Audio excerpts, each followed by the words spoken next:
nanka. Déedéet duñ def nanka de. Waa lu tax loolu. Tiara flavor drink dafa neex. Dafa neex. Waaw. Waaw wax leen ma ci flavor yi ma dégg. An orange laa bëgg. Man strawberry laa bëgg. Man mango laa bëgg. Man pineapple coconut laa bëgg. Man berry laa bëgg. Man pineapple laa bëgg. Te tiara flavor drink moo ma sawarloo. Tiara flavor drink xale yi bëgg nañ ko te itam mag yi bëgg nañ ko. ñëw na si juróom benni fosami flavor pineapple coconut berries strawberry mango ak itam orange ñi leen ko andil ñii di waa MFH group ak waa King Food Banjul. Tiara flavor drink moo fi man. Vata batteries yi gën pour seen machine yi yépp am nañ long life extra pour seen machine yu ndaw yi ngeen soxla bés bu nekk. Max Tech di batterie yi nga xam ne pour high tech machine lañ am nañ high energy batterie yu am doole pour machine yi ko soxla te it am nañ batterie yiñ dee recharge batterie yaa ngi jógee ba Germany. Vata batteries ñu leen ko fi indil di multi trade.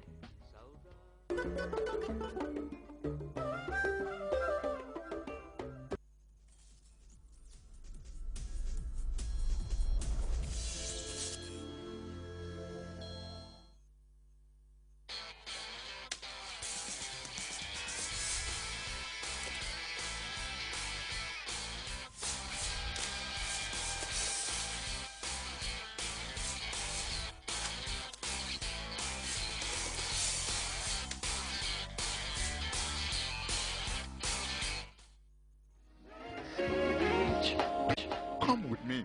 Let me show you a home away from home, newly refurbished to meet your peculiar need. Away from the noise of Senegambia, unique and serene atmosphere.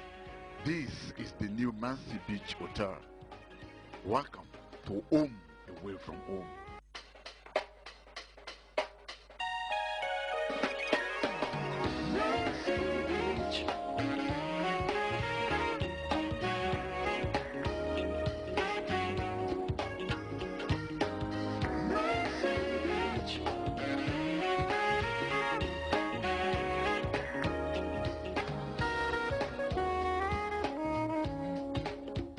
New Mansi Beach Hotel, a glimpse of the smiling coast.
March 8 every year is set aside by the United Nations to commemorate the social, political, and economic achievements of women the world over.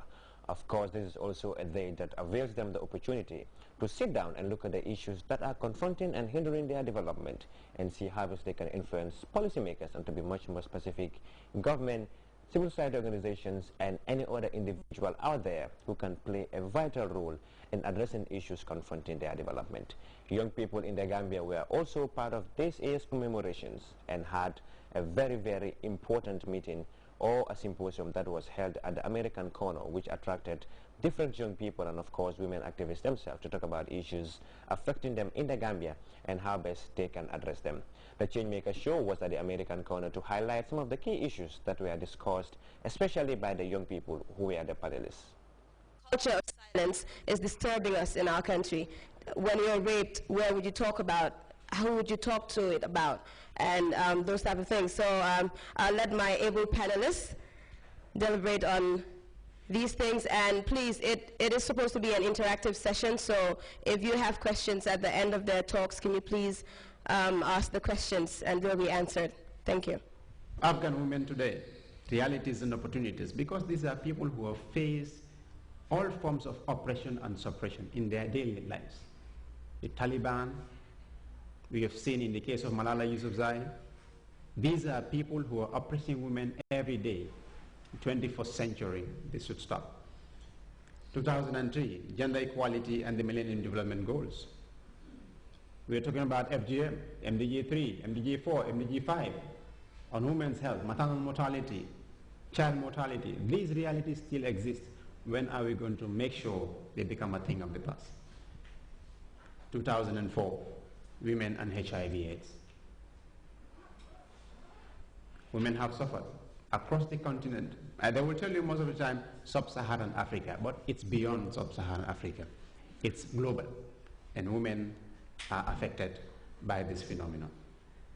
We have our sisters harassing our wives.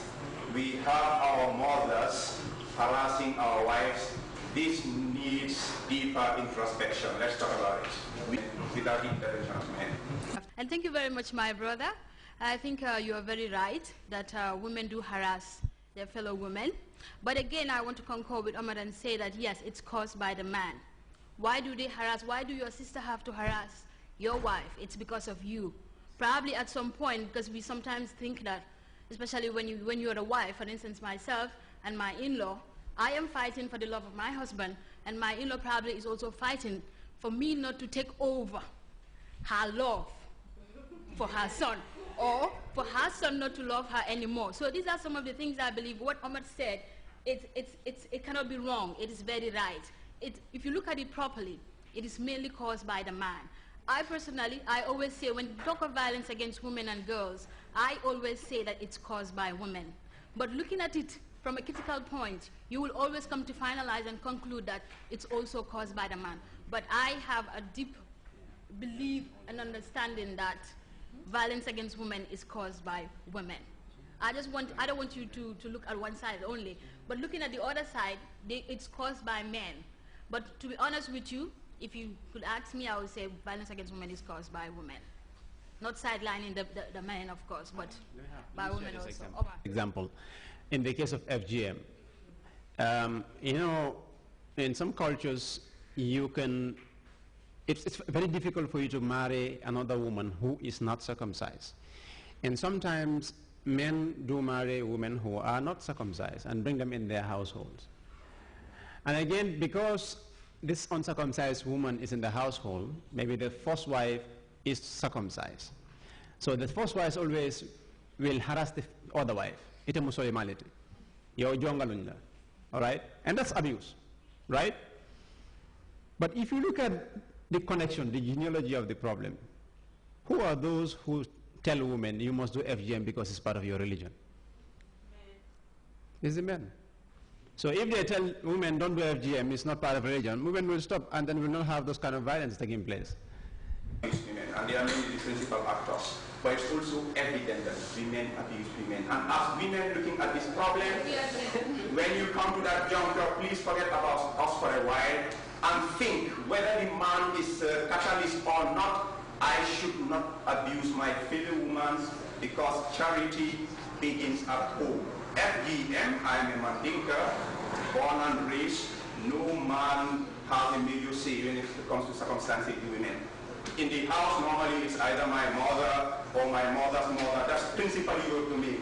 So in as much as we will blame men like I did in a newspaper, we have to look inwards and critically analyze ourselves as women. I can talk about this for hours, but I decided to come here to support and be a backbencher. Promise is a promise. It's time to take action against violence against women. I think it's actually important to look at what this theme means. I know Omar raised the issue about who's making the promise, but I'll take it from the legal side in this instance, and for example, look at the obligations of our government in terms of ensuring that the fundamental rights of women and girls to live in a free, violent society is actually realized. I'm sure that most of you are aware that the Gambia is a party and has signed and ratified international and regional human rights instruments in terms of the protection of the rights of